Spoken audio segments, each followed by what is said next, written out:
coming in. The farmers seeking the United Nations intervention, and Times Now has accessed this letter. The letter where the farmers have written to the United Nations seeking their interference in the matter. These are the details coming in. This comes at a time when, remember, the farmers already hit the streets. They have been protesting. The centre is already in talks with the farmers.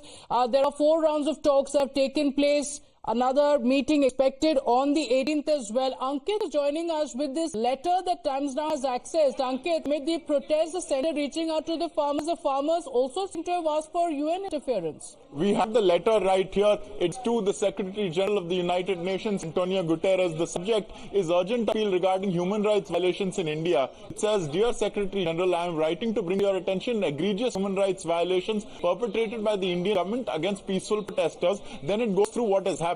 The first point, it apprises the UN Secretary General about the controversy over minimum support price. So they've taken the minimum support price topic to the United Nations. It says that instead of engaging in meaningful dialogue, the authorities resorted to oppressive tactics such as barricading roads and cutting off internet access. It is worth noting that farmers received a call to mobilize protest in Delhi on February 13th. It then goes on to say that the farmers, in their quest for fair treatment, staged a peaceful protest. So it says that protest was peaceful. It then sets out under the Indian Constitution and under the United Nations Declaration of Human Rights who is entitled to protest how. So it spells the legal groundwork for its petition. It then says, in an effort to quash the planned protest, the government resorted to preemptive measures. It then gives a list of things such as barricades on roads, nails and fencing being installed. The government deployed coercive tactics, it then says, through its police force, instilling a climate of fear.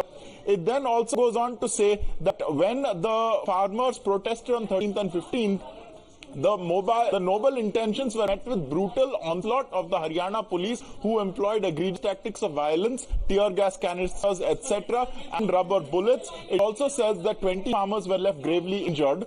It then goes on to also mention drones as instruments of violence, representing a sinister escalation. And then coming to the end, it says, "I earnestly request the United Nations to investigate these human rights violations, exert diplomatic pressure on the Indian government to cease its oppressive actions, and ensure the protection and redressal of the affected farmers." So this is the letter written by a Panchkula advocate in the High Court to the United Nations Secretary General António Guterres that came up in the Punjab and Haryana High Court as well. Okay, claiming human